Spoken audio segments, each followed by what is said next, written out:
পৃথিবীতে সেরা শব্দ মা। মায়ের সাথে কখনো কারো তুলনা হয় না। পাহাড় সমান ব্যথা বুকের মধ্যে চাপা দিয়ে হাসি মুখে মা আমাকে কোলে তুলে নিয়েছেন। আমি যখন মায়ের গর্ভে আসি, প্রথম 4 ও 5 মাস আস্তে আস্তে বড় হতে থাকি। তখন মা কোনো খাবার খেতে পারত না। রাত দিন সবসময় কষ্ট পেত। অসহ্য যন্ত্রণা ধারণ করেও মা কোনোদিন শব্দটিও উচ্চারণ করেনি। পরের 4 মাস যখন বড় হতে থাকি, তখন মায়ের পেটে আস্তে আস্তে নড়াচড়া করতে থাকি।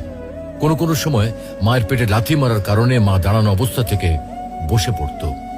ব্যথা সহ্য করতে না পেরে বিছানায় শুয়ে এপিট করত। 10 মাস পর যখন এই পৃথিবীতে আসার সময় হয়, তখন শুরু হয় মায়ের সীমাহীন কষ্ট আর ব্যথা। একজন মানুষের নির্ধারিত আছে সে কতটুকু ব্যথা সহ্য করতে পারবে। সন্তান প্রসবের ব্যথা নিয়ে বড় বড় চিকিৎসা বিজ্ঞানীরা বলেন একটা মানুষ সর্বোচ্চ 45 ইউনিট ব্যথা সহ্য করতে পারে। এর উপরে হলে